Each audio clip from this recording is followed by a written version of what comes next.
Many thanks for staying with us. Now, if you've just joined us, this is Global Television, of course, bringing you the front pages of the newspaper as we move to our newspaper reviews and the headlines.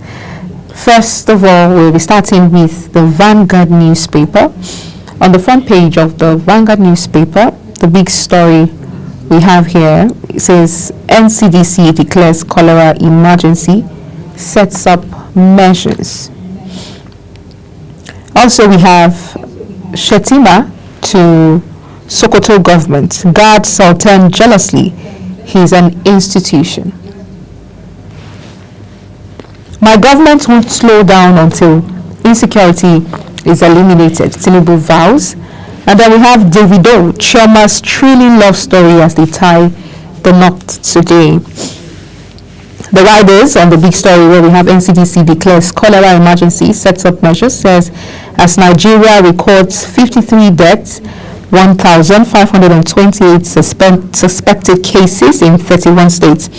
Death toll in Lagos hits 29 with 579 suspected cases, 30 patients on admission.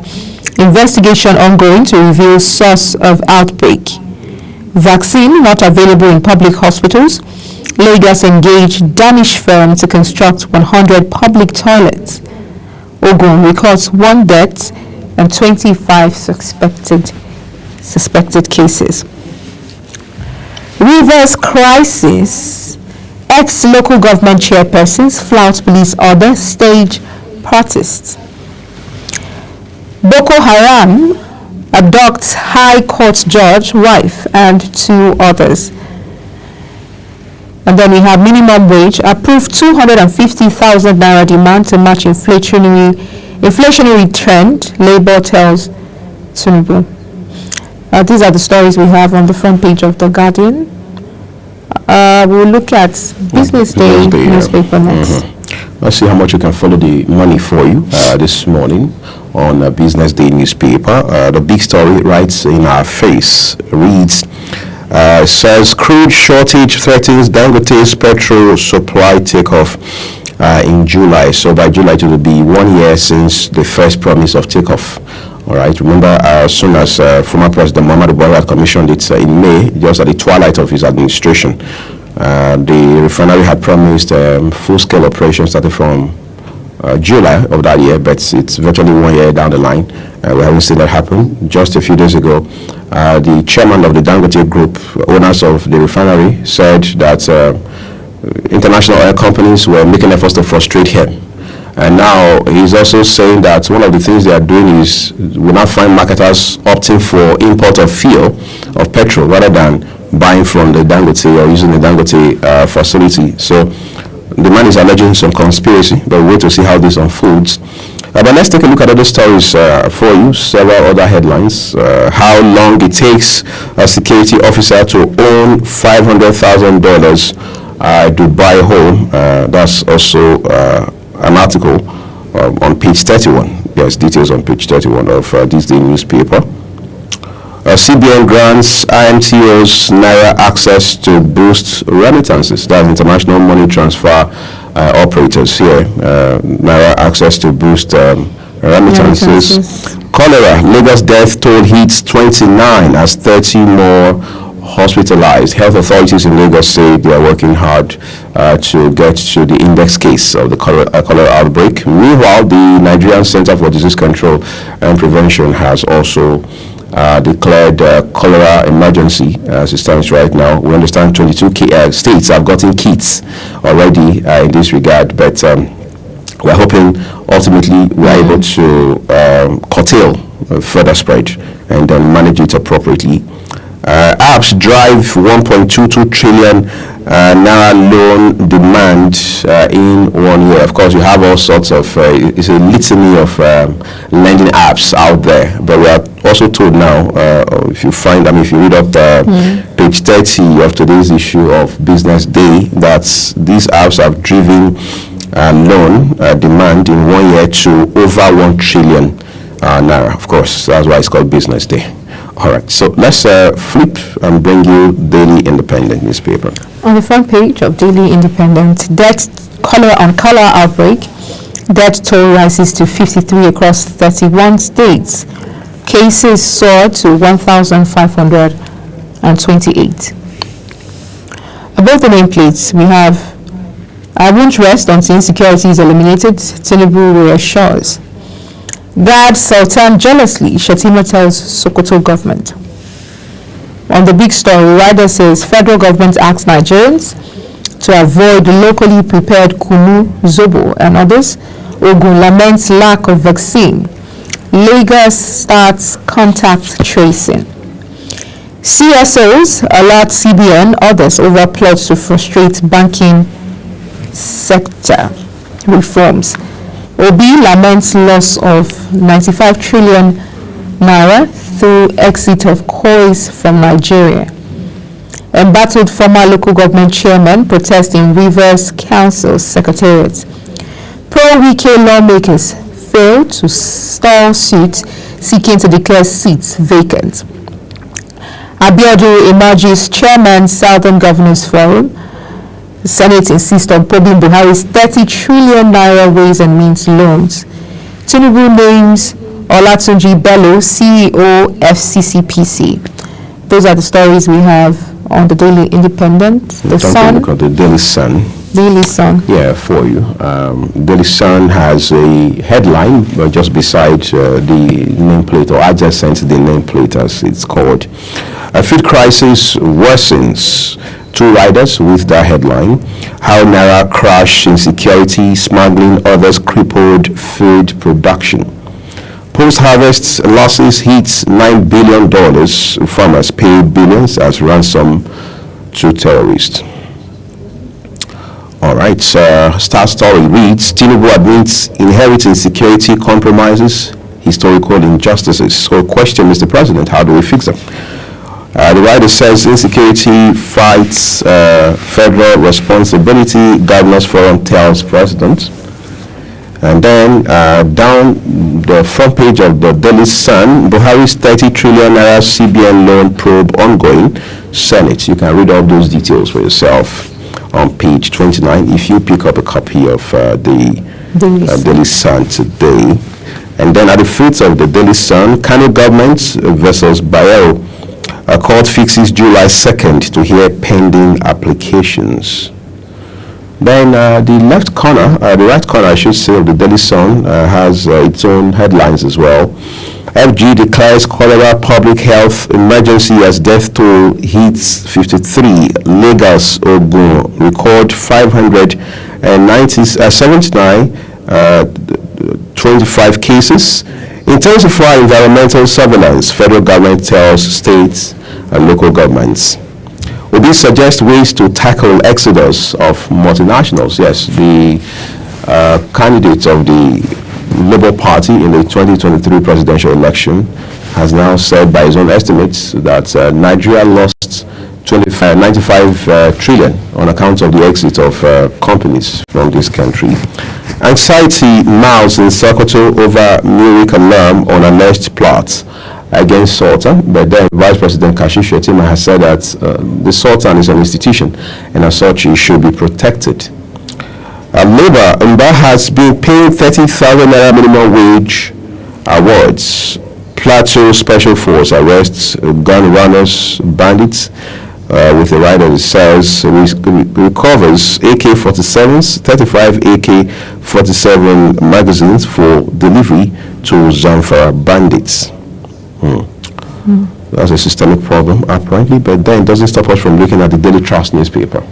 On the front page of the Daily Trust, big story, Shettima to Sokoto government, Sultan must be guarded jealously. He says, officials say dethronement report untrue. Assembly dismisses fear as Sultanate Council, ACF, mom.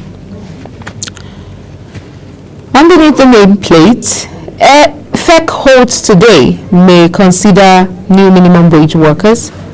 Cholera, federal government activates emergency center. Boko Haram terrorist abducts George, wife in Borno. Vasti is grown under heavy electricity bill. Kano Emirates tussle, police take over Sanusi's security. Terrorists occupy Niger communities, slaughter chickens, pound yam. Okay. Niger State. Then in Niger State, they Taking care of themselves. taking care of themselves. These are hungry bandits, I guess. So they must have been hungry. Quite funny. And they're having to cook what to have probably the time is to external cook food. and pound yam. So I'm wondering where our security operatives, while these people have the luxury of time to slaughter chickens and even go as far as peeling yams and pounding yams for themselves. So that's a special meal, Yes. not pasta. Yes, as funny as that may sound, it's a cause for concern as It well. is. How alert our security operatives are to insecurities and issues like this. Mind you, the Army General, the retired general, When I was killed yesterday. at an estate in Abuja. Yes, I saw in the news, a follow-up of the news, that the killers were nabbed, about 3 of them. 4 of them out of what police say are 6. Yes, yes, and then they were looking all innocent, and Like they can't move a like they pin. can't move a pin. And I'm wondering again, because an army general, retired army general, is supposed to have allies. Yes, and he doesn't. And these people don't look as, I mean, how can 6 people, invade an estate of that nature, that magnitude, and then a general's house as well? And these guys, I was expecting to see, anyways, it didn't meet my expectations of the kinds of People who could have perpetrated that level of violence. Yes, on a general for crying out loud, a retired general for crying out loud. And then I see them, they're looking small and all innocent. I was looking to see heavy people who have the statures of bouncers, hardened criminals, who must have had the guts, yes. And I'm looking at them, I'm like, then how did these people get access? So maybe proper investigations needs to be done, more investigations as to the security of the general, his allies, and all of that. And then now that we see here, and this just brings me to say the alertedness of while these operations must have been going on, was the estate security not alerted? I mean, as regards the retired general that was killed, don't they have neighbors? How were they not able to be? I mean, they were just 6 in numbers. And now we see here that in Niger State, terrorists invade the community, have the luxury of time to slaughter chickens and even pound yam. And so how don't they have security operatives in such communities? Don't they have vigilance on things like this? Yes, local and all of that, because this looks like they had the luxury of time to really enjoy themselves. And like you said, it's concerning. It's concerning. And then lastly, on the Daily Trust, we have bandits kill Sokoto Varsity Deputy VC. Now, what is even more alarming and painful in all of these stories, this is the last story on the Daily Trust, that bandits kill Sokoto University's Deputy Vice Chancellor. The Deputy Vice Chancellor of the university. Now, these bandits have moved from killing just random people on the streets, on the road, or they just walk at the house, marketplaces, to having to go kill people in authority, people who, I mean, it's even scary. Now we see that a vice chancellor has been killed by bandits. We see yesterday in the news that a retired general was attacked and killed in his own apartment. That's the height of the alarm and what is saddening. And so, his wife and son at home. Yes, if we say that our security, our personnel, our officers are not even safe. People in authorities who we assume will have some level of security attached to them are not even safe. What is the fate of an average Nigerian? These are the stories we have on the front page of the Daily Trust. All right, so let's take you straight to the leadership newspaper, everyone. All right, so let's begin from the stories above the main mast for you. All right, so one headline here has the picture of President of the Senate, Godswill Akpabio. It reads, 30 trillion naira ways and means investigation not abandoned. That's according to the Senate. All right. Police arrest suspected killers of Army General in Abuja. That's what Queen and I were just talking about a while ago. Economic pressures costing Nigeria reinvestments. That's according to PwC, PricewaterhouseCoopers. All right. Cholera, NCDC confirms 53 deaths, 1,528 cases in 31 states. Tinubu, northern governors close ranks over insecurity. three riders accompany that story. Brainstorm on new offensive against bandits, terrorists. Enough is enough, says President. Approves 51 billion naira for fresh onslaught. Can we account for this money? Are we going to get commensurate value for it? The last rider here says Sultan assures of traditional rulers support. Of course, that support is very crucial, particularly at this point in time. All right, so let's see headlines on the right end of the leadership newspaper for you. Courts here, EFCC, Kwankwaso, Emirates suits July 2nd, 11. All of that will happen next month, the first one being next week. Rivers, pro-police protest, rock 21 LG secretariats. Tinubu names Tunji Bello as FCCPC boss. All right, then let's see. Bandits kill Danfodi University Deputy Vice Chancellor. Queen also referenced that headline a while ago from the Daily Trust newspaper. That's a Deputy Vice Chancellor from the Usman Danfodio University in Sokoto. Quite a sad story right there. And then you have a picture of former President Muhammadu Buhari shaking hands with Vice President Kashif Shettima right there. That's quite conspicuous photo you want to look at and see what the message is behind it. But while you're at it, we'll go straight to the New Telegraph newspaper. Front page, New Telegraph newspaper. Epidemiological evidence, NCDC declares public health emergency on cholera. The rider says that places Nigeria on high risk of transmission. Impact activates EOC as death toll rises to 29 in Lagos and 53 nationwide. Records 1,528 suspected cases across 31 states. As of yesterday, Enugu government urges residents to be vigilant and report symptoms. Q1 2024, electricity consumers paid 291.62 billion naira to discos as power supply dropped by 1.41%. 30 trillion naira ways and means. Senate tackles AGF on vital information, says probe in progress. Hardship. Nigerians are hungry, Kalu tells Tinubu on page 2 and 29 of the New Telegraph. State creation. Ohaneze favors Anioma over Olu Etiti State for Southeast. Benue loses another ex-Millard as AVM Bayo Lawal dies at 83. Emirate crisis. Police give reinstated Emir Sanusi protection. Deploy more men to Bayero. Court to begin hearing of applications July 2nd. Multinational firms exit has cost Nigeria 95 trillion naira. Peter will be there. And we have harsh business climate. ShopRite to close Abuja Mall June 30. We keep talking about the exit of multinationals here in the country. And ShopRite now bills to leave on Sunday. Yes. It's so close, 30th of June, really close by. And it's also a cause for concern because these people, no doubt, has been adding to the growth of Nigeria's economy and, development, some sorts. Because ShopRite closing down, this means automatic disemployment for a lot of people.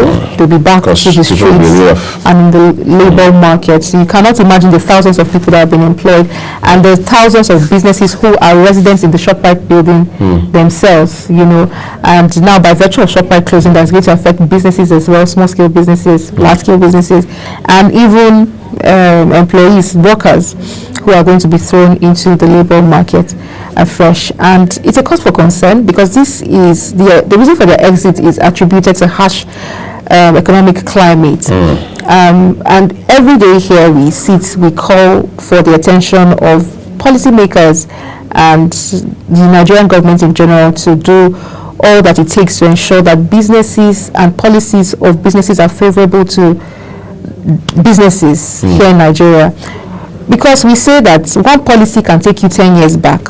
Right. And from the look of things, most of the policies that we experience are unfavorable for businesses. Look at electricity tariff.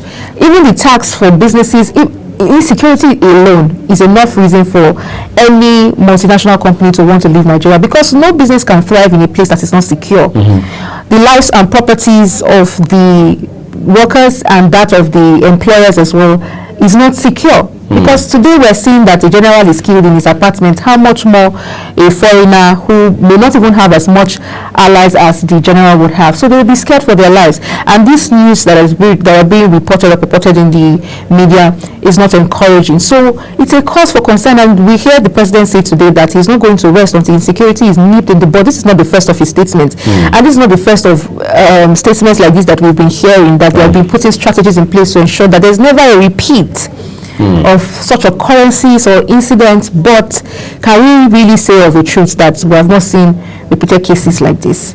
We pray that it's a sad narrative, and we hope that this also will not be the beginning of more multinationals exiting the country. We also have Tinubu.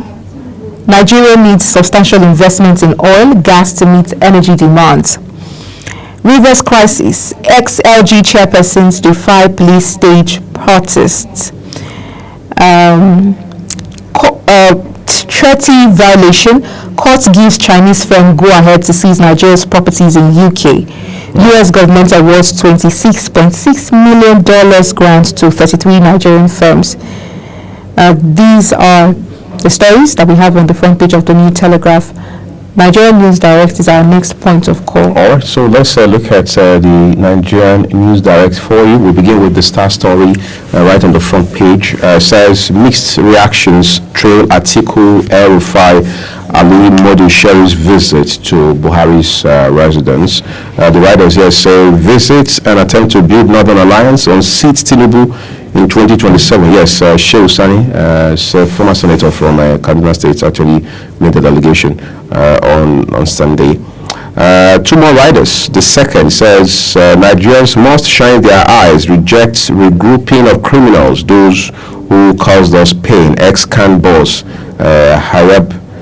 All right, meeting unfortunate if it has any connection with 2027 activist Abdul Bako. All right, let's take it up one notch higher, just above right beneath the name mast. Tinubu advocates balanced energy transition, continued investment with Standard Chartered executives. Abiodun emerges chairman of Southern Governors Forum, promises inclusive leadership. Houses submerged, properties lost as heavy downpour hits Abuja estate. Cholera outbreak. Ogun confirms 25 suspected cases, 1 dead. Protesters defy police labor argon warning. Stage rally in Port Harcourt. Again, that has to do with the crisis in Port Harcourt over the tenure of local government chairman. We understand that there are 23 of them. 21 of them are loyal to FCT Minister Nyesom Wike, who happens to be the immediately past governor, and 2 loyal to the incoming governor, talking about Simeon Fubara. So what that means is when it's all said and done, regardless of the legal and other strands, all right, in this conversation, we can't take away politics because politicians will always align and they know how to put their money where their mouth is, in the manner of speaking, right? But let's come down to the very foot of the front page of the Nigerian News Direct this morning.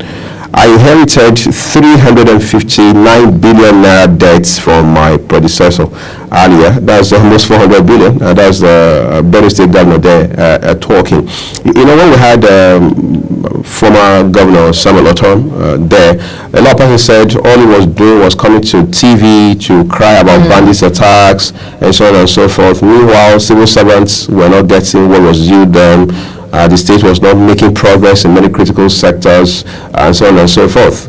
But some persons will also say, well, how are we sure Governor Alia, being an APC man, is not saying that because his predecessor is of the PDP stock, so to speak, even though he is of a faction in the PDP too, because he was one of the 5 governors that were popularly referred to as the G5, with Wike as well leading them. Of course, you had also Governor for Oyo State, Makinde, and then there was the former governor of Enugu State as well.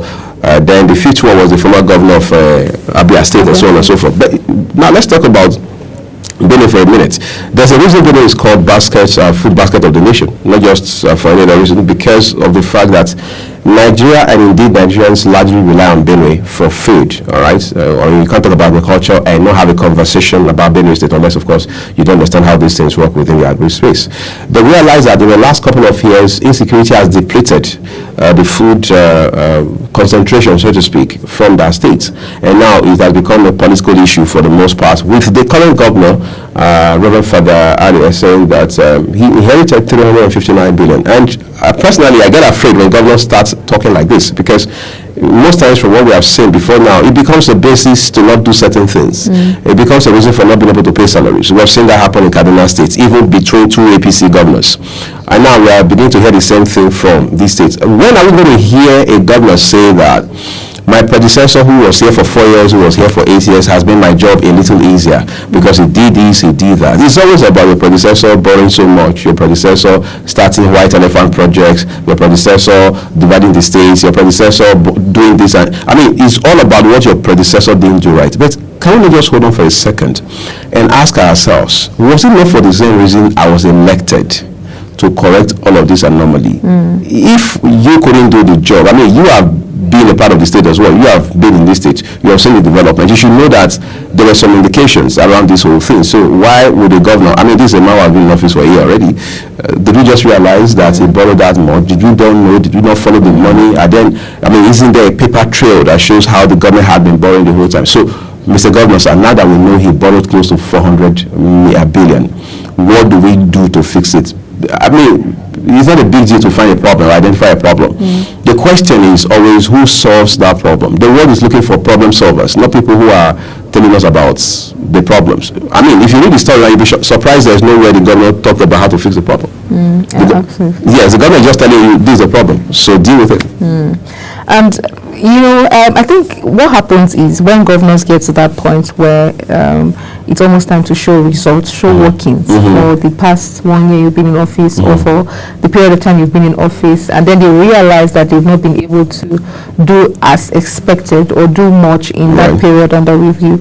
I think they begin to look back and give excuses. That's why I say that when people come into office, this is the reason, one of the reasons why they do things at surface level, something shallow, just to present what they've been able to do, and then give the excuse of, oh, my predecessor, you know, made things difficult. You know, there was no this and this in place. We were in debt before I got into office, and so we could not, and we're still, so for how long are we going to? So now we hear Alia say that Benue State is indebted this much. I'm sure the next person who is vying for, because by now somebody is already looking to be governor of Benue State and is following the trail. The person knows now how much debt Benue State is in. What are your plans? I'm sure some of these things they give a manifesto. I will make this happen. I will make this happen, without having to look at, you know, all of these phenomenons, all of the circumstances surrounding that seat, and so they get into office. But in their desperation to get into office, they want to get into office. They're not talking about, they're not looking at how feasible is it that I will be effective in office, knowing how indebted we are, knowing the numbers of civil servants that are being owed salaries, knowing the situation, knowing the security situation and the security architecture in Benue State. They're not looking at that. But they want to, because you want to get into office, and I'm sure you have political godfathers who want power to remain in their parties, and so they put you in office. And this is why we don't experience growth. We don't experience growth at all in any level, in any state. In Nigeria, yes, who can we point to that we say is doing the bit that we can? I think it will be the governor of Abia State, Alex Oti, who is, at least we're seeing that governors can learn from. But there's still much more that needs to be done.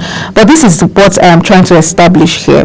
Before getting into office, people are aware of the circumstances and situations surrounding that state, and the people should be focal and not just the seats, so that we don't continue to have excuses which are considered lame as this, maybe after 1 year in office. Because if it were so, in your first few months in office, 1 to 3 months, you should be able to establish that look at the situation we're finding ourselves in, and then workable solutions so that we can see progress in the state. I totally agree with you on that one, but that's what we have from the Nigerian News Direct this morning. Everyone, we're taking you straight to the Daily Times newspaper. On the front page of the Daily Times newspaper, we have the big story there: purchase of new presidential jets is sensitive. Profligate says PRP.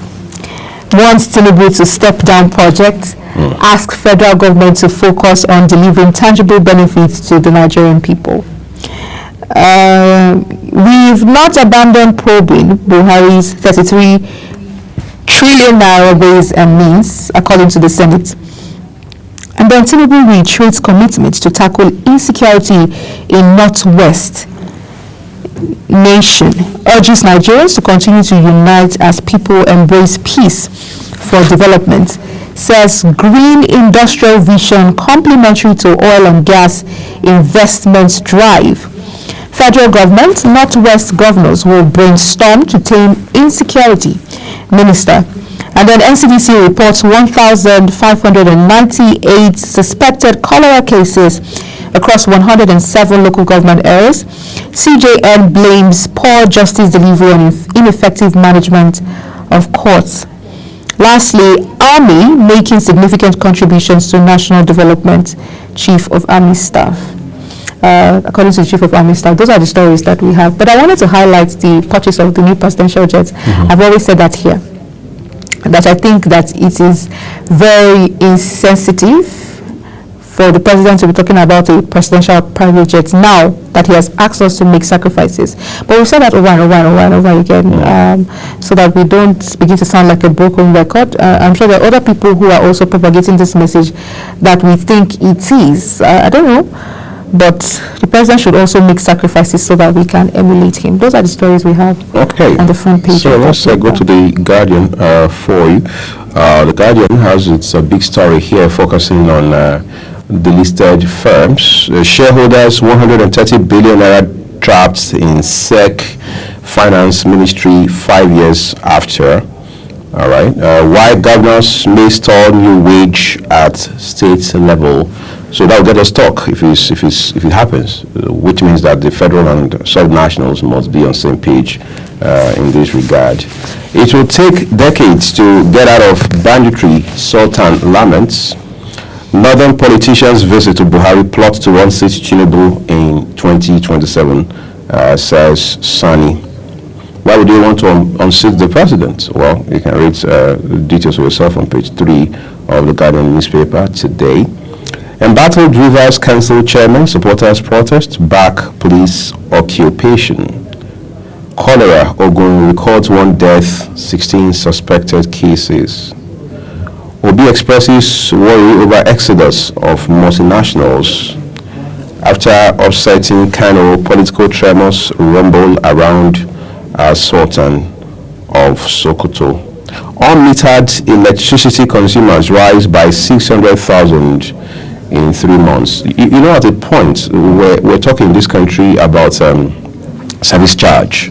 I can't remember how much it was, but I think it was something around 700 naira then, service charge. It took a couple of lawyers and civil society frontliners to go to courts and then get victory for the consuming public, so to speak. And then estimated billing has been here for many, many years. We have people who have said, I applied for meter last year, I applied for meter 2 years ago, I have not been provided one. And then you're asking yourself, what exactly is wrong with the process of getting a meter? I remember one time I was hosting a program on radio. It was a sponsored program, right, that focused on the power sector squarely. a man came on the program, a very notable civil society leader, and he said that a particular distribution company in this country had at least 60,000 meters in its warehouse. And he said, look, if you think I'm lying, tell the public relations officer of that distribution company to call into the show. And then challenge me to come and show him where those meters are. And I'll go to their office by 10 o'clock tomorrow morning. I'll tell him where those meters are. He was not only interesting, he was humbling. I mean, this was live radio in 2021. Now, what's the point here? The point here is we make a rocket science out of everything in this country. What does it take to make meters? When Fashola was Minister of Power, he was about metering gap being closed today, tomorrow being closed, some sort of understanding with some certain private sector entity, government was investing in this, government was training these people, and so on and so forth. And you're asking yourself, how do you use power and you are not metered? And then you keep having estimated billings. You go to complain at the office or the business office of the power distributor. They tell you, well, the way we estimate yours. I mean, how do you explain to somebody that they're paying 6,000 this month? Tariff has not increased. They have paid between 5,000 and 6,000 the last 1 or 2 years. Tariff has not increased. All of a sudden, not like any new person has moved into the house, not like they've purchased or acquired any new item in terms of maybe appliance or something. It jumps from between 5,000 to 6,000, between 5,000 and 6,000, all the way to 14,000. You go to lodge complaints, they tell you, well, the way we do it is we look at the average consumer in your neighborhood or in your community, and that's how we determine what you are billed. I mean, when you do that, there will be a backlash naturally. And you see, when we talk about energy theft, we say let's fight energy theft, let's minimize or reduce energy theft. How do you curtail that? How do you arrest that? You have to ensure that people are metered so that people can count what they use. Somebody can decide to say, this month I'm turning off all my ACs. I'm not using AC for the next 30 days. It can be a challenge for a family to say, let's see how it feels like not to use air conditioning for 1 month. All right, you can say, okay, we're not using electric kettle or whatever, this month. That sort of thing, because they know that they can see, they can monitor, track what they're charged. Because you buy your own card, if it gets exhausted, it's your business. Nobody's coming to your house to check a meter. That sort of thing. So it shouldn't be a big deal for people to get metered, especially now that you're saying you have moved tariff from around 61 or 62 naira to over 220 naira. I think if there's any time to address this issue of metering gap, this is the most crucial time, right? All right, so, but then it appears that's the last headline we have from The Guardian. Let's move to the Nation newspaper now, which Queen has. Okay, on the front page of the Nation newspaper, the big story there says, why we insist on state police by southern governors. Writer says, as chief security officers, we should have control. Abiodun is forum chairman. Above the nameplate, Tunji Bello is Consumer Protection Commission CEO. Cholera debtor rises to 53 in 107 councils. Deaths in Lagos now 29. Courts dares ex-Lagos Speaker Ikufoji of money laundering. Ayodatiwa Ajayi clash over scrapping of 33 Ondo LCDAs. Senate committee seeks more facts from AGF in probe of 30 trillion CBN loan to feed government. And then we have Tinubu urges not to fight insurgency in unison. States battle NLC over 30,000 wage payment default claim. That's all we have on the Nation newspaper. The Punch is the next. Let's look at the Punch for you. With the big stories, big story here coming first. Dangote refinery operators seek FG intervention as marketers opt for fuel imports. Why are they doing that? Well, you can find out when you read the details for yourself. The writer says dealers slam IOC's NMDPRA silent amid dirty fuel imports accusation. And then above the main master picture of the president there, but the headline says, minimum wage, be patient with Tinubu presidency, please. Of course, Nigerians have never been this patient, I assume.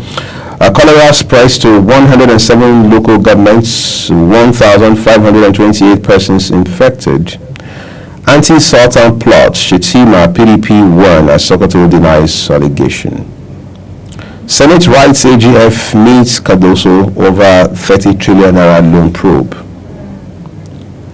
And then at the foot of the Daily of the Punch, wire fraud, courts orders Nigerians extradition to US. Cleaner backs life jail for sexually assaulting baby in church. That's quite extreme. Northwest insecurity affecting other zones. Tinubu laments. Again, the president is making reference to banditry, that's in the Northwest, especially places like Katsina and Zamfara states. I mean, it's very disturbing. Of course, let's not even mention Kaduna, which has been a flashpoint for some years now. All right, but doesn't stop us from going to the last paper this morning, which is the Nigerian Tribune. The front page of the Nigerian Tribune. The big story we have there says Southern governors unveil 5-point agenda of region's development. Abiodun emerges forum's chairman. Also, we have amid disposition rumor, Shetima urges Sokoto government to guard Sultan jealously, says he is an institution. Police beef up security at Sanusi. Bayero palaces chase away hunters. U.S. government awards $2.6 billion grants to 33 Nigerian companies. And we have courts acquits ex-legal speaker Ekufoji of money laundering charge. I think we've moved past the place where our lawmakers and speakers of House of Representative ministers feel embarrassed to see themselves on the front pages of newspapers for allegations like this, charges like this, money laundering. It should be a shame that you're published in the newspaper for money, because that is theft. Right, obviously. But I don't think that is the case with our Nigerian lawmakers. It feels like if you have not been put or charged with money laundering, I mean, they should be scampering to protect their reputation of integrity, or as a lawmaker of diligence and integrity. But it looks like almost majority of the speakers and lawmakers that we have been put on the front pages of papers have been accused with money laundering, theft, and charged to court for certain things that should be embarrassing and should be. But we see that play out over and over and over again because of our justice system. And again, to think that this is a man who left office some years ago, I mean, talking about this former speaker, Ekufoji, I don't think, Queen, is even just limited to lawmakers and the likes. It's they have what they call PEP, politically exposed people. I think it's general for them. One time in 2018, I was having a conversation with a young man in Lagos, and he said it will appear from what he sees play out in Nigeria. One of the things that shows you are a consummated politician is when you lose shame. So when you lose that sense of shame, you can now hit your chest and say, look, I'm a politician. Yeah. It sounds like something we should laugh to, but it is something serious. It is serious. Yes. When we get to that point where we lose shame, it means anything is obtainable. It's like a man who's on the ground, he fears no fall. Yes, because, I mean, these are people that set the precedence for others to follow. And then you say you are shameless because you are a politician in Nigeria. It means anything is obtainable. Whatever we see, bad, ugly, we take it for what it is. And that is that's one of the reasons why we are today. I beg your pardon. And then we talk about fraudsters, young boys who are into fraud at certain age. You even see them in schools, they're learning with their peers. They even go, most parents take their children for trainings to become fraudsters because we see it flow from top to bottom without shame. It's sad, it's sickening, and I think our justice system needs to be looked at so that the punishment, nobody evades judgment, and then there's punishment for every action of shame coming from policymakers and lawmakers. Otedola buys fresh 2.22% shares as stakes in FBN Holdings hit 11.63%. Tinubu names Tunji Bello, SCCPC CEO. How we killed retired Army General, suspect. Police arrest 4. Protest rocks Ondo over abduction of 300 level students. NCDC records 53 deaths, 1,528 suspected cholera cases. Activates National Emergency Operations Center. Deaths in Lagos now 29 from 574 reported cases. Cautions citizens to avoid unregistered beverages. Ogun records 1 death, 25 suspected cases in several local government areas. Intensify environmental surveillance. FG tells states, local government areas. So these are the stories we have on the Nigerian Tribune, which happens to be our last point of call on the newspaper review. This is where we draw the curtains on the front pages of the newspaper. We'll take a quick break, and when we return, Topical Conversations continues. Do stay with us.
For an insightful idea that takes the center stage and the conversation that gets beyond the headlines, to explore the lasting impact of political decisions, Big Talk got you covered.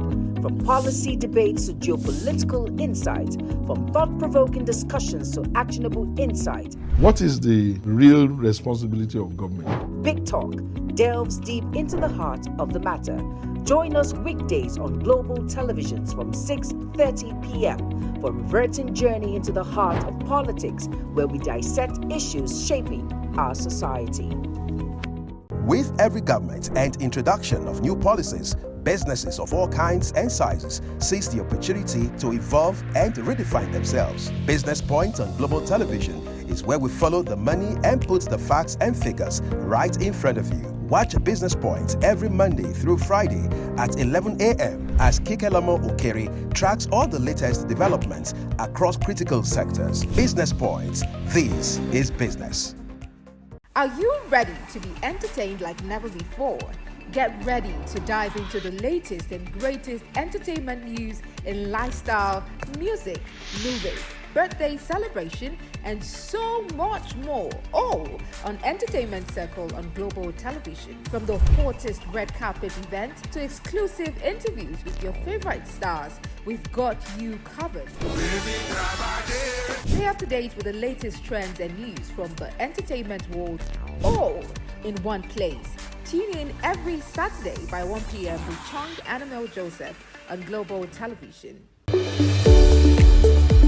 In an ever-busy world, the increasing challenge of keeping track of health matters can be extremely demanding. Follow the latest health tips and trends on Health Guide on Global Television on Tuesday at 3 p.m. Health Guide on Global Television. Put your health first.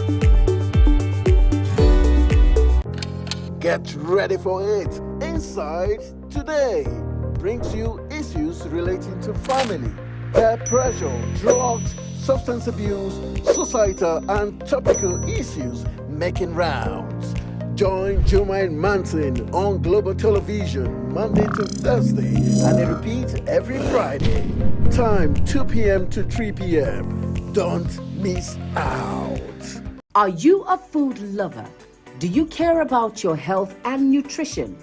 Are you interested in exploring the diverse culinary traditions from around the world? Then look no further.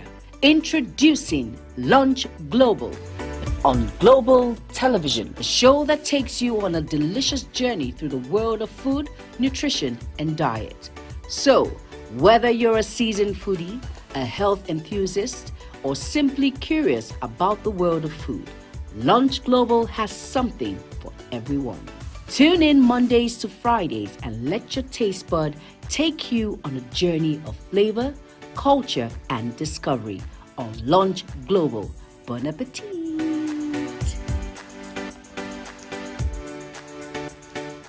Time check. It's midday. Then it's Midday Discourse. Midday Discourse is a program that covers trending local and international news, current issues, and human-related topics. Join Samuel Odi weekdays 1 p.m. on Global Television. The discussion starts here. It's time for sports' biggest moments on Global Television. The headlines, scores, breaking news, and commentaries on sporty events. Talking with the biggest players, strikers, and about the slam dunks and goals, stunning saves, near misses, and upsets. Let's talk about the greatest home runs, comebacks, knockdowns, and victories. Talk sports with the king of sports, Anthony Momadou. Weekdays, 10 a.m. Don't miss out.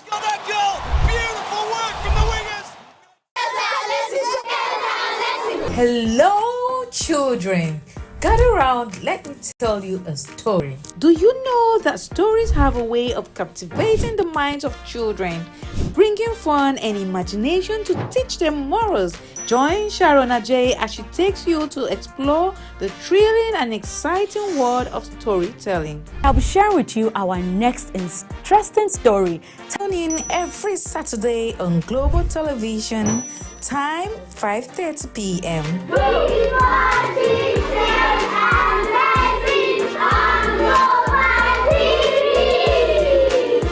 Is the desk on Global Television? Nigeria. Come join Anthony Momadou on television's most compelling and facts-finding talk live show. We are the Palestinians. We are the Canaan because that this country gets it right. Who are these bandits? It's the Dex on Global Television, where we analyze and dissect storming issues and commentaries in the world's biggest black nation, Nigeria. Who is being held accountable for this money? The eyes have it. We stay and decide policies and reforms on the Dex. Tune in Mondays to Fridays, 5 p.m. to 6 p.m. on Global Television. Let's stay on the Dex.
Thank you for staying with us on Global Morning, and I would look at what Kike Lama-Okere has put together for us in the world of business.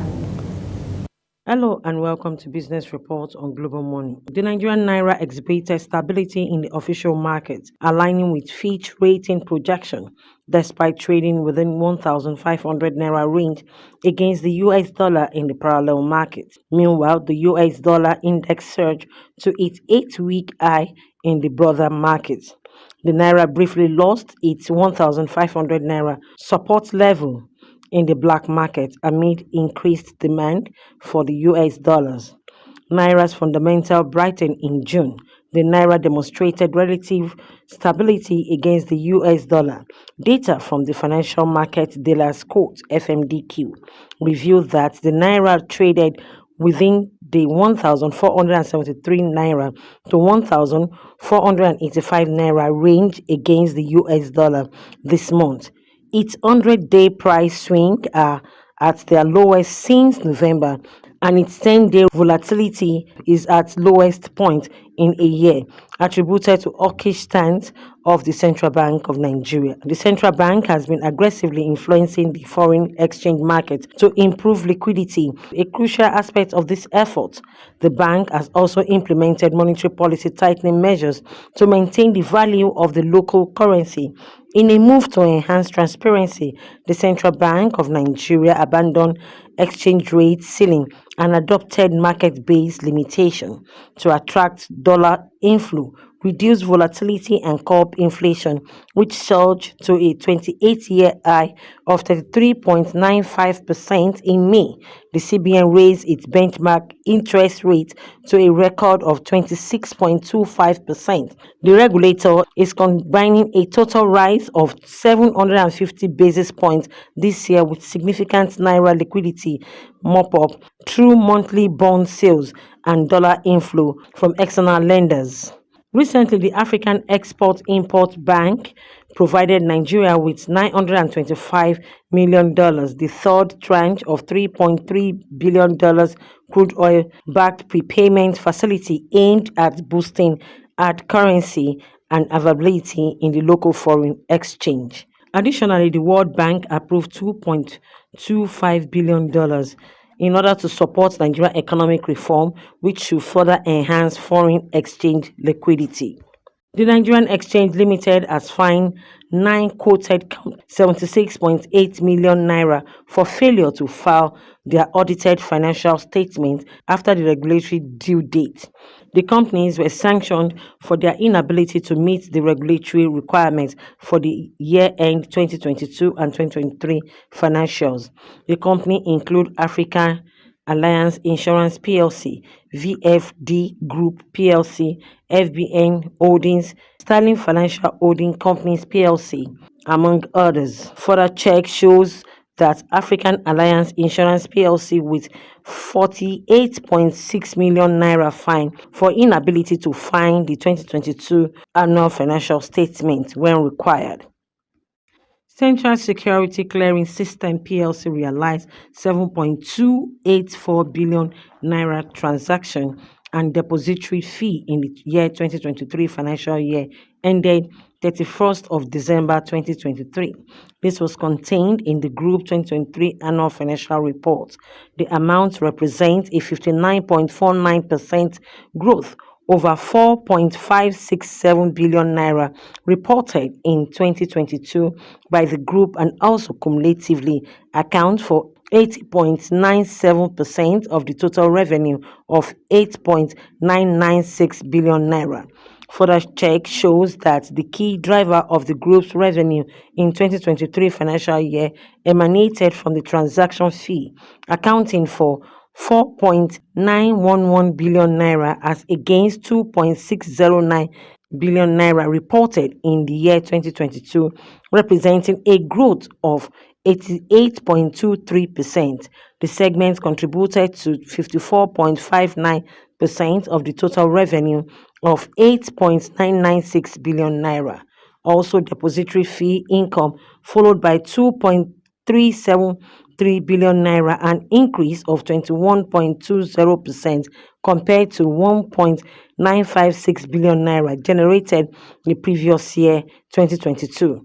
The income from the investment also contributed 26.38% of the total revenue achieved by the group. Global rating agency Moody's says Nigeria interest spending on debt might consume up to 36% of the federal government revenue in 2024. The firm stated this in its review of the Nigerian economy, where it maintained the country's credit outlook as positive, citing the sustenance of reform instituted in 2023. According to the firm, the hawkish monetary policy stance of the CBN has pushed interest rates for local borrowing by the federal government from an average of 12.8% in 2023 to around 19% in the first 5 months of 2024. It explained that the interest payment would increase by around 1% of GDP in the year under review. Furthermore, the report noted that implicitly fuel subsidy payments due to the devaluation of Naira, which increased the cost of the fuel import, would put pressure on the government spending. It stated that fuel subsidy payments will remain high in the year but likely to gradually decrease. The firm also noted that beyond 2024, it is uncertain in its outlook for the country despite an increase in the oil production. Kike Lomo Okere, Global Television News. Thank you so much for that report on the world of business as filed by Kike Lomo Okere.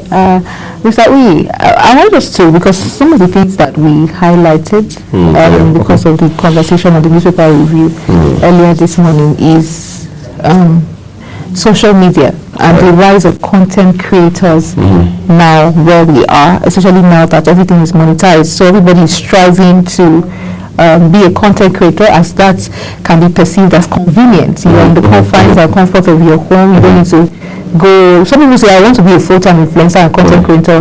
I don't want to do a white-collar job. I just want to be in my house and make money. And they make as much money as you can imagine from this monetization. So this has also led to the rise of extreme acts of criminality, jokes that are taken to the extreme. A lot of people are doing a whole lot. They're living fake lives just to, be that content creator, that influencer out there. So even if they have to steal to also augment and show up, or if they have to do extreme things, we took, for instance, the prank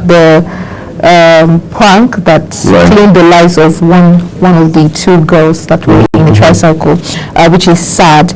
And then I'm just saying that how do we begin to regulate social media? It's interesting. It's a long drawn-out conversation, but we need to take a quick break now. When we return from this break, Quinn and I will have that conversation with you quickly. Do stay with us.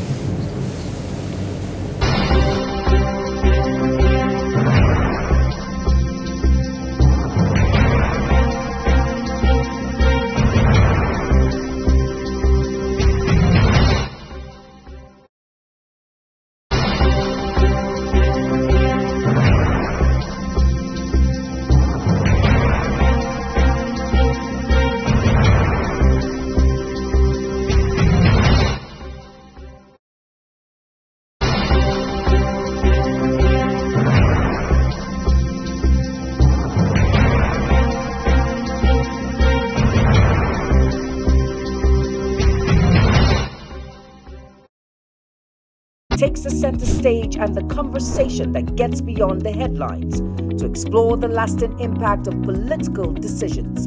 Big Talk got you covered. From policy debates to geopolitical insights, from thought-provoking discussions to actionable insight. What is the real responsibility of government? Big Talk delves deep into the heart of the matter. Join us weekdays on global televisions from 6:30 p.m. for a reverting journey into the heart of politics, where we dissect issues shaping our society. With every government and introduction of new policies, businesses of all kinds and sizes seize the opportunity to evolve and redefine themselves. Business Point on global television is where we follow the money and put the facts and figures right in front of you.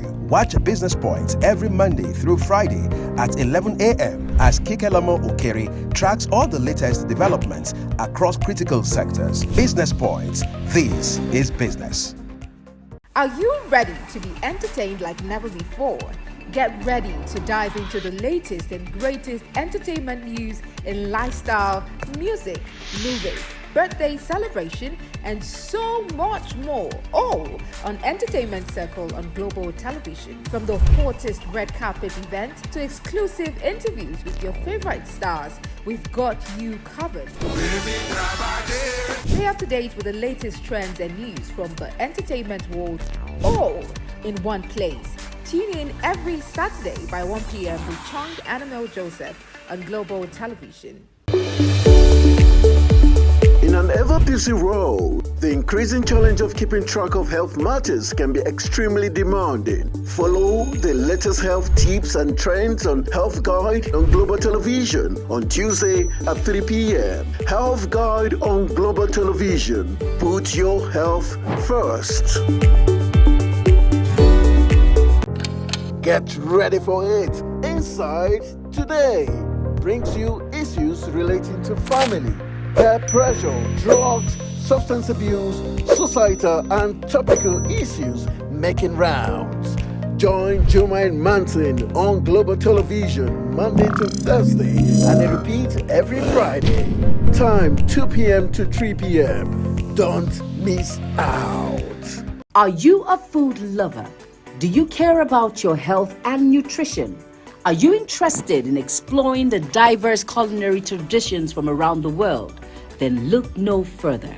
Introducing Lunch Global on Global Television, a show that takes you on a delicious journey through the world of food, nutrition, and diet.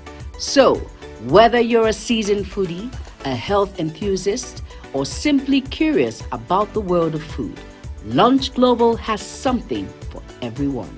Tune in Mondays to Fridays and let your taste bud take you on a journey of flavor, culture, and discovery on Lunch Global. Bon appetit!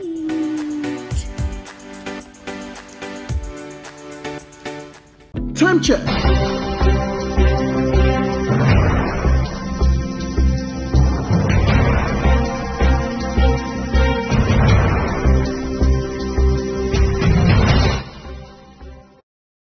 Thank you everyone for staying with us. Just a while ago, Queen was talking about regulating social media. That in itself has been a challenge, quite frankly. People say we can't regulate the internet. Of course, the internet is basically split into two. You have the web, where we browse and look for information and do all sorts, apply for programs and events, and then you have the other aspect of it, which is social media. For many people, what should be regulated is not the internet as an entity, but the social media arm, so to speak, of it. Because they feel it has, people have gone berserk, so to speak, over, with regards to what they do on social media. In this country, we had heard former Minister of Information and National Culture talking about Lai Mohammed say that the social media will destroy Nigeria if we don't regulate. Of course, it was another time, if you remember, Queen, that Twitter, as we then knew it, was suspended in Nigeria, right? That was in 2020. 2021, yes. And then we moved from there. The president now, then the candidate of the APC in 2022 also said that social media almost killed him.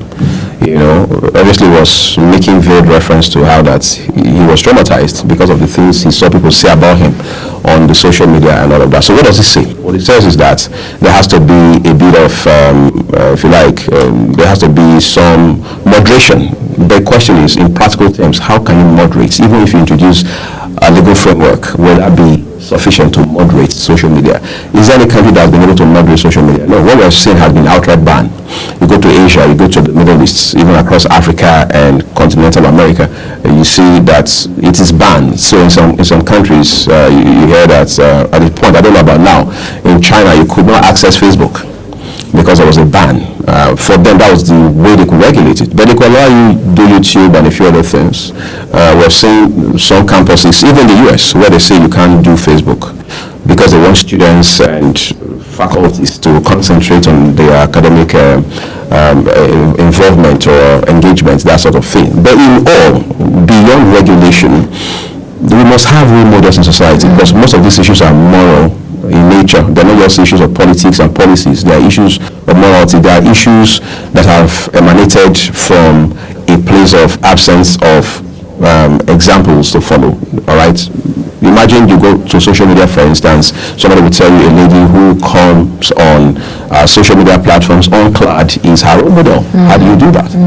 What do you expect that young girl to become in the next 10, 20 years, for example? And we should be able to draw the line as regards social media and content creating, because over time we've seen issues go from bad to worse, because we have social media judges, even cases that have not been presided over but are still in court by the courts, are judged on social media, and then you have a whole lot of angles to it, and then blames are apportioned, and before you know it, the story is turned around. So I think we should draw the lines, and then we should set precedents as well, so that content creators will learn and know where to draw the line. I totally agree with you on that one. We have a guest who will be joining us shortly to have a topical conversation about what the critical role of women should be when it has to do with leadership, whether in private or the public space. Right, we'll be joined by Dr. Asma'u Benzislio very shortly. She has a background in public governance and leadership analysis. We will have that conversation shortly. Do stay with us.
Let's get right to the heart of the conversation, everyone. I'm joined by Dr. Asma'u Benzislio. Hopefully I pronounced the middle name properly. She's the Executive Director, Center for Non-Violence and Gender Advocacy in Nigeria. She doubles as Public Governance and Leadership Analyst. I can say thank you enough in spite of your busy schedule for making it down to the studio this morning. Thank you. It's my pleasure to be here, and good morning, viewer.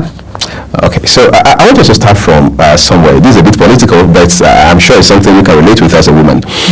Since 1999, we've not had an elected female governor. Is that supposed to be a source of concern?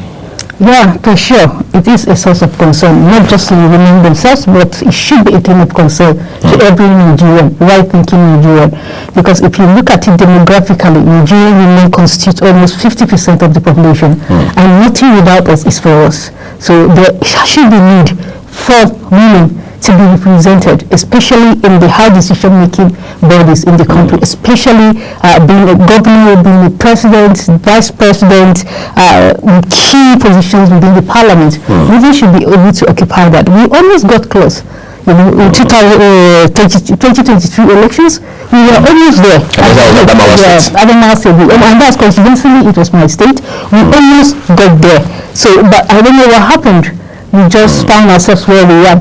But I think with massive sensitization, with massive grassroots mobilization, in 2027, hopefully, we will see a female governor emerge, and who knows, even the presidency. A lot of people also argue, including women, they say one of the challenges women have to grapple with every other time is that they don't have as much support from amongst the women themselves as they would normally, they should normally have. Are women actually supporting women beyond the rhetoric we see on social media? What we see is just a product of patriarchy. Women, from the time we were born, we were socialized to be a subordinate. So when you see women, not that we don't support each other, a lot of Nigerian women support each other, but the men support us. And if men don't support women, I don't see how women can support women. Because we have fathers who are men and who influence even your thinking. You have husbands who are men and they influence your thinking. You have colleagues, you have even children and relations who are men. And remember, this has to do with power dynamics. Who owns the resources? Who controls gender roles? These are men. So it translates from what we see in the home front into public spaces, even into governance. So it's not the fault of women. When we hear this narrative, it's just victim blaming. We blame us victims for being our own problem. But I don't think we are our problem. The society is the problem.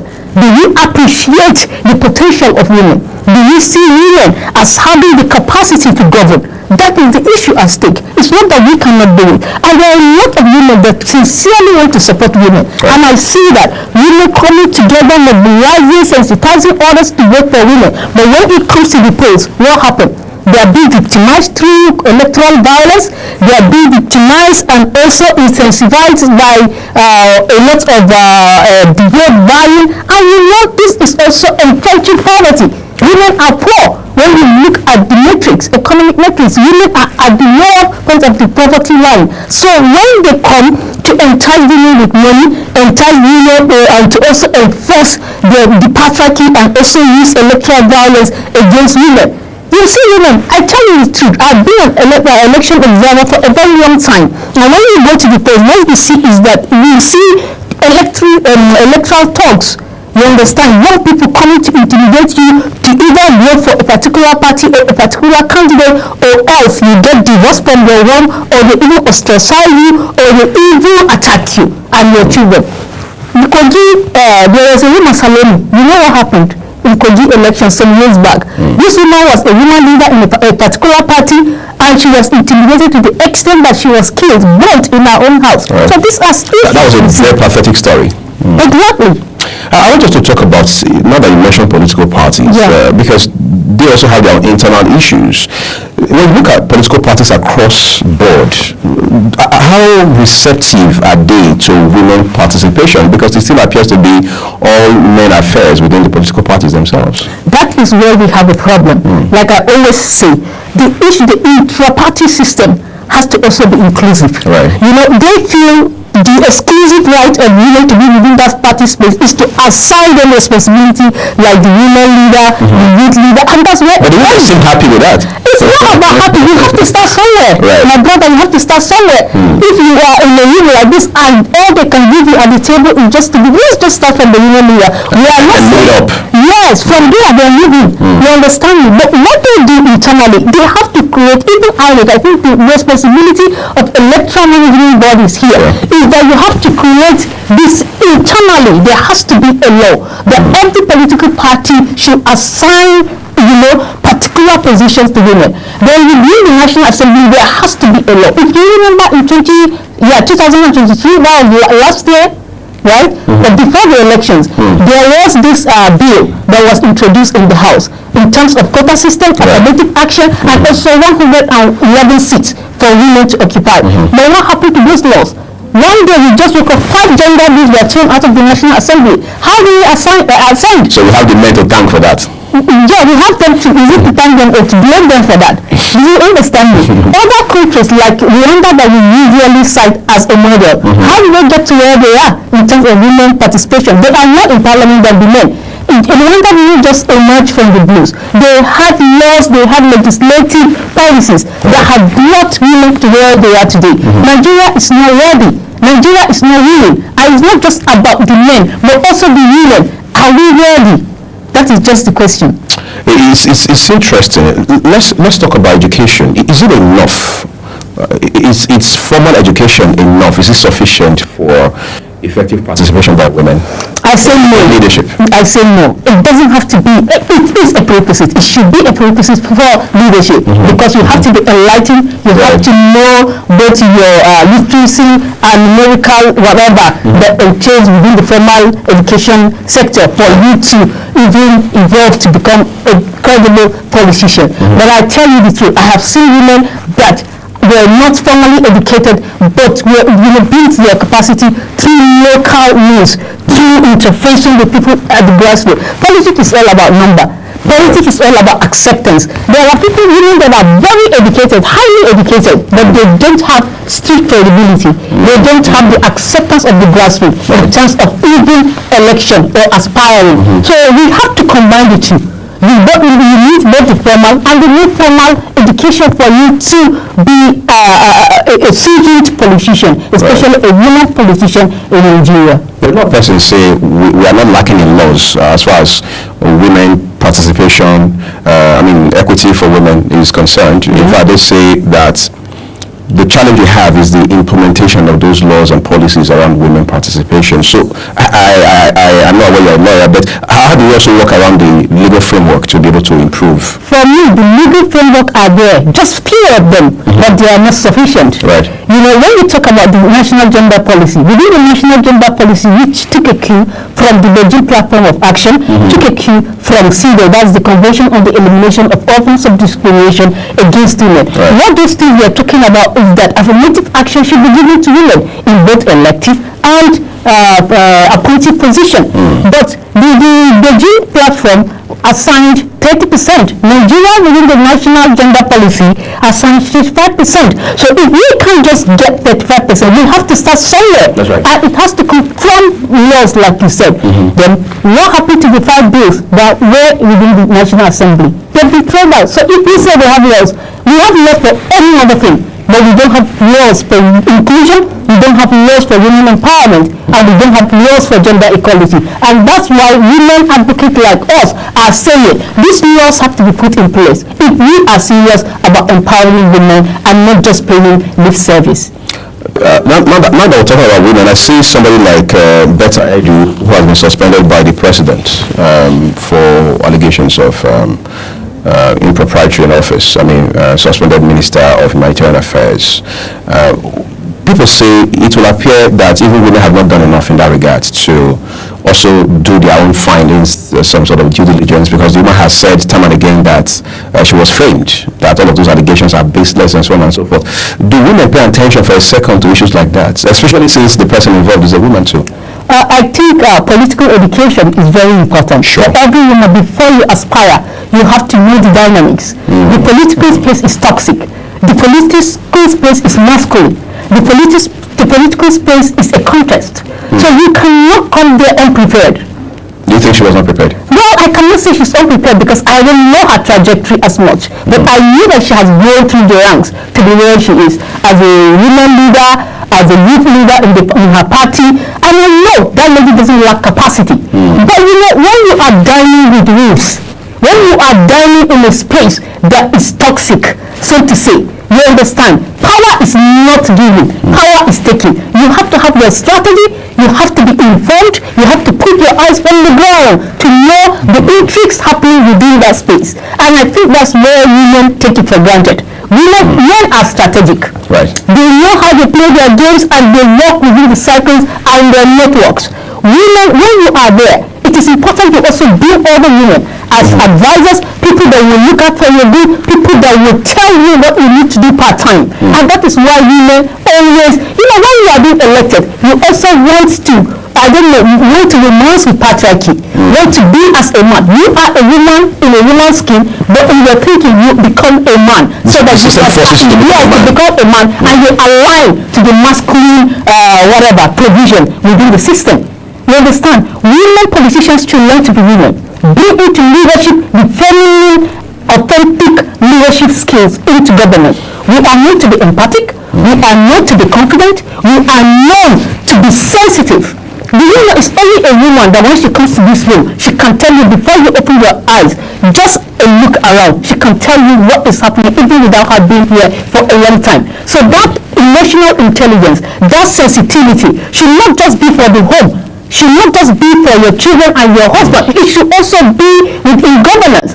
You have to be sensitive. How do you relate to people? Because in Nigeria, not just within political space, even within governance, you are working with civil servants. And I tell you it stood, if you are a civil servant or a politician working with the civil servant, there is also a political dimension to that. You have to align because they bring to you their demands. They tell you, okay, before you were here, madam, this was what we were doing, this is how we have done it, and you trust them. Let them just throw in the towel like that. They strategize. They get somebody within the system that is an ally, that will look out for their good. If they are going left, the person will align and correct them. This is how you should do.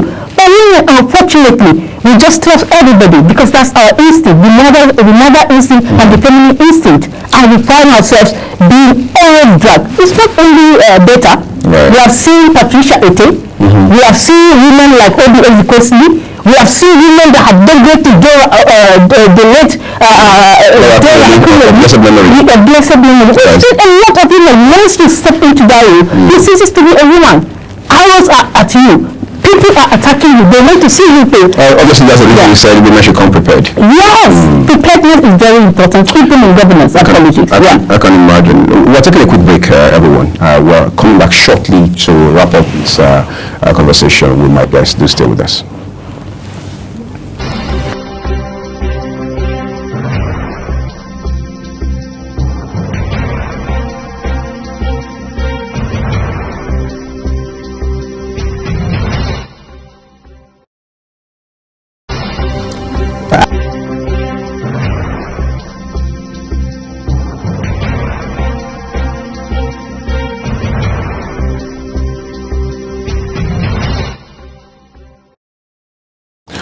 I was going to ask you this before the break, but better late than never.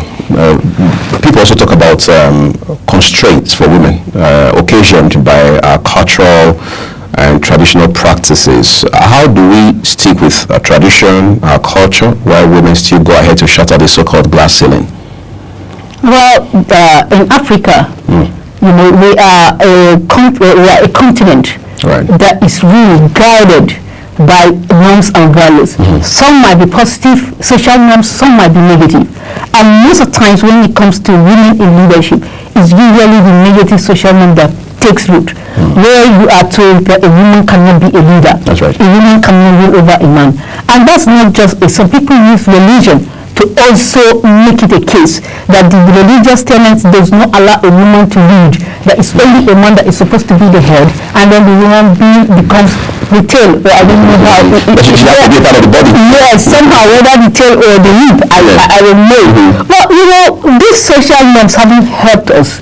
And I always cite examples of some countries that are even religious, not a secular nation, but religious nation, like Pakistan. Pakistan has had one of the best presidents as a woman, and this is an Islamic country. Almost 95%, I think 90 to 95% Muslims. So what do you say about that? If you come to a country in Africa, you hardly see a woman becoming either a governor or a president because your culture says so. So no matter how you try to convince our religious leaders and our community leaders, traditional leaders who happen to be the gatekeepers, the community influencers, except they are able to accept this norm that women also have a place in leadership, we can go far. Because after doing all that you need to do for as a woman, you mobilize your people, you've been able to, campaign just like the man. When it comes to the time when you should be elected, a traditional ruler will just come out and say, sorry, my people, my adherents, don't vote for this woman, because in our culture, in this place, no woman has ever led us. For instance, one of the issues we have in Nigeria is that how can somebody become a governor, a woman become a governor, and then the traditional ruler, who is the paramount traditional ruler within the state, will not bow to you, or a woman will have decision in terms of the local government, the chieftaincy issues. A woman cannot hold that position for now. And then this was just the small issues that really brought her down. Can we ever surmount those issues from what you see? It's possible. It's possible. I think we need commitment and political will. Commitment from the side of the traditional rulers, advocacy, massive advocacy, and also enlightenment. You need to build the capacity of these rulers. You need to build the capacity of both the religious and the traditional rulers to know that governance is not an exclusive right of few. That when women lead, they bring different perspectives, they bring changes, not just to the community, to the family, and even to the children. There is a popular adage that says, when you educate a woman, you educate a nation. And that's very true in every sense of the word. If you look at today, across the world, let's say we start from Nigeria, you see women who have moved through the ranks, they become CEOs of some global brands and all of that. We've seen Nigerian women go abroad to become CEOs of Fortune 500 companies. How can these women at some point bring all of these competence, skill sets, and experiences into the public space? It's all creating an enabling environment. When you create an enabling environment, that's what it does. It gives you confidence that yes, your expertise, your capacity is needed and is appreciated. So mostly when we know that, look at women like Madam Ngozi Okonjo-Iweala. You can't undermine that woman's capacity when it comes to government. That woman can lead, if she can lead the World Bank, lead World Trade Organization. Is it Nigeria she cannot lead? But the issue is not that the capacity is lacking within women. It is the enabling environment for us to thrive and also to have this, competitive advantage whereby we can compete favorably with the men without any form of discrimination, and then whoever emerges becomes what he wants to become. But we don't have it here. We are always being thrown out because of sentiment, either religious sentiment, cultural sentiment. Maybe they say, okay, you need to go and take care of your children instead of you just minding yourself with business of governance. A woman's place is in the kitchen, things like that. It doesn't help us. I remember our former president even making a joke that a woman's place is in the other room. And most of the times, the politicians were using it in their campaign that women's place is in the other room. And who says that a woman's place cannot be in the bedroom? We can be anywhere we want to be. I want us to talk about young people, young girls. Now we talk about the Gen Zs, right? And then it raises the concern around mentoring and role modeling for young girls. When you look at these Gen Zs today, do they look like they even understand or will ever understand the conversation around women participation? They do, even more than you think. In fact, they are more interested in governance more than you think we do. Because I've been involved in, women leadership and then mentorship for young or aspiring or emerging female leaders. And what you always see is that they don't follow the norm. Right. These guys are change makers. These guys are, dynamic in their approach, and they are people that you cannot box. Their thinking is, just like their era, technological era. Very unconventional. Yes, exactly. That's the disruptive approach. That's what they use. So if for us, in our generation, we can tolerate this, I tell you, in the next 10, 15, 20 years, the ball will change. The ball game will change. Because even their counterpart, the men, you understand, when you look at the Gen Z boys and the Gen Z girls, there's this kind of understanding, diversity, inclusion, gender equality. They don't see it as an issue. That is why even when you talk about other sexes or whatever, it doesn't concern them. what they want, they are goal-getters. When they set a goal, they pursue it and they achieve it, in spite of whether you are a man or a woman. It is in our time that discrimination is endangered. It is our time that marginalization of women is acceptable. But I tell you, with the way they are going, in the next coming years, we will not see it happening the way it's happening to us. Gender violence, gender-based violence, as they call it, GBV, has also been a concern for women.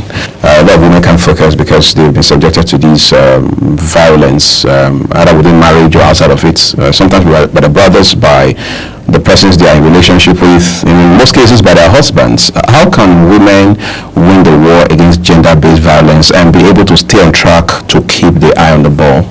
Gender-based violence is endemic.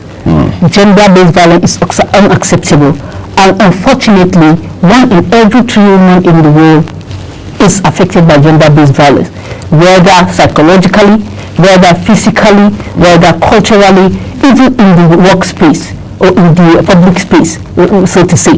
Women suffer violence. And you may ask, how does this violence occur? It occurs everywhere and by everyone. Sometimes they say, it's only women that are poor, the women in the rural areas that suffer violence. No, even the high and the mighty suffer violence. Violence is about power relations. Violence is about one person dominating the other. And they do that targeting a particular gender. So that's why we call it gender-based violence. And in this case, women are always at the receiving end because in terms of physical strength, men are stronger.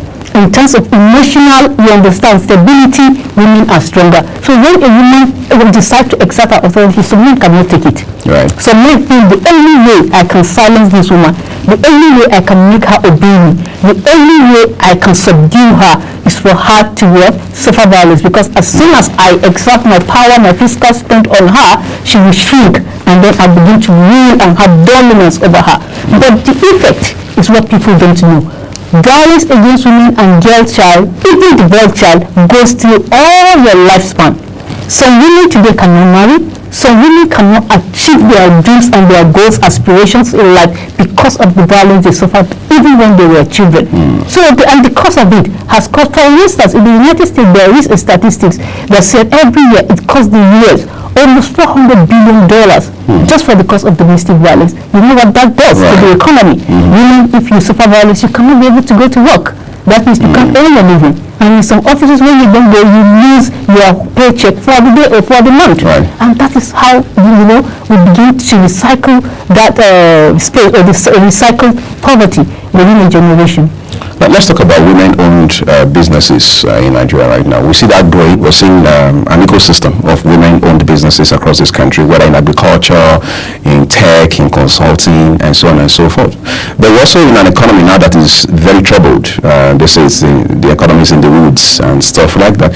How is that also impacting women, and how are women able to find their way around these challenging times? Really, the economy is biting hard more on women, because even before the economic downturn, women have been at the lower level of the economic indices.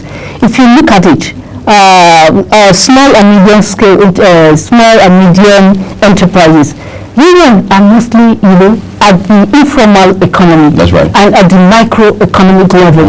So how does this entire economic problem affect them? It does.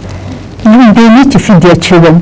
They need to send children to school. They need to take care of their health, because we know that maternal and infant mortality is on the rise. We don't have good healthcare systems, and we don't even have enough access to land that women could farm. No own lands in this part of the world.